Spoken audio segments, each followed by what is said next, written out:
ಶುಭೋದಯ ಫ್ರೆಂಡ್ಸ್. ಇವತ್ತು ನಾನು ಕತೆ ಹೇಳ್ತಿಲ್ಲ, ಒಂದು ಟಾಪಿಕ್ ಬಗ್ಗೆ ಮಾತಾಡ್ಬೇಕು ಅನ್ಕೊಂಡಿನಿ. ಆ ಟಾಪಿಕ್ ಒಂದು ವಸ್ತು, ಮ್ಯಾಗ್ನೆಟ್ ಮೊಬೈಲ್. ಅಂದ್ರೆ ಮೊಬೈಲ್ ಅನ್ನೋದು ಒಂದು ಮ್ಯಾಗ್ನೆಟ್ ವಸ್ತು ತರ ಆಗ್ಬಿಟ್ಟದ.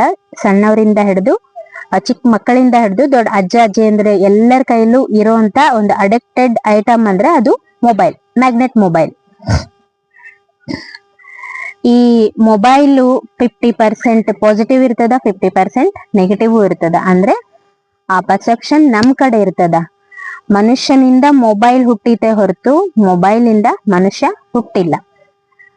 ಈ ಮೊಬೈಲ್ ಅನ್ನೋದು ತುಂಬಾ ಆಕ್ಚುಲಿ ಬಹಳ ಯೂಸ್ಫುಲ್. ಯಾಕಂದ್ರೆ ಎಷ್ಟೋ ಎಮರ್ಜೆನ್ಸಿ ಕೆಲಸಗಳಿಗೆ ಮೊಬೈಲ್ ಇಂದ ಈ ಜನರೇಷನ್ ಅಲ್ಲಿ ಬಹಳ ಯೂಸ್ ಆಗ್ಲಿಕ್ಕತ್ತದ. ಆಕ್ಸೆಪ್ಟೆಡ್. ಸೊ ಅದು ಒಳ್ಳೇದೆ, ಅಂದ್ರೆ ಅದು ನಮ್ಗ ಆ ಟೈಮ್ ಅಲ್ಲಿ ಪಾಸಿಟಿವ್ ಆಗಿರ್ತದ. ಬಟ್ ಅದೇ ರೀತಿ ಮೊಬೈಲ್ ಇಂದ ಕೆಟ್ಟ ವಿಚಾರಗಳು ಬಹಳ ನಡೆದವ. ಸೊ ಅದು ನಮ್ದೇ ತಪ್ಪು, ಯಾಕಂದ್ರೆ ನಮ್ಮಿಂದ ಮೊಬೈಲ್ ಹುಟ್ಟಿದ್ದು.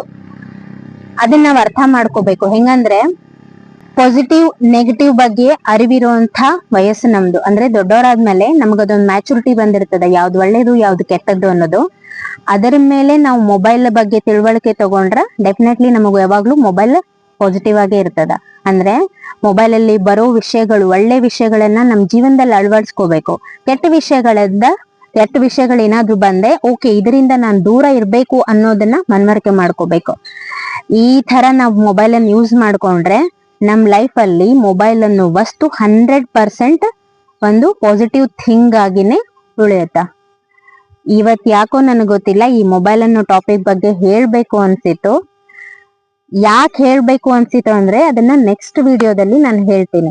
ಅಂದ್ರೆ ಶ್ರೀಕೃಷ್ಣ ಪರಮಾತ್ಮನ ದಿನಕ್ಕೊಂದು ಭಾಗವತ ಅಮೃತ ಬಿಂದು ಅನ್ನೋ ಪುಸ್ತಕ ಓದ್ತಿರ್ಬೇಕಾದ್ರೆ ನನ್ಗೆ ಈ ಮೊಬೈಲ್ ಅನ್ನೋ ಟಾಪಿಕ್ ಬಗ್ಗೆ ಮಾತಾಡ್ಬೇಕು ಅಂತ ಅನ್ಸಿತ್ತು. ನೆಕ್ಸ್ಟ್ ವಿಡಿಯೋದಲ್ಲಿ ಮಕ್ಕಳ ಕೈಯಲ್ಲಿ ಮೊಬೈಲ್ ಅನ್ನೋ ಟಾಪಿಕ್ ಹೇಳ್ಬೇಕಾದ್ರೆ ಈ ಟಾಪಿಕ್ ಯಾಕೆ ಹೇಳ್ಬೇಕು ಅಂತ ಅನ್ಸಿತ್ತು ಅನ್ನೋದನ್ನ ನಾನು ಹೇಳ್ತೀನಿ. ಅಲ್ಲಿವರೆಗೂ ಥ್ಯಾಂಕ್ ಯು ಸೋ ಮಚ್.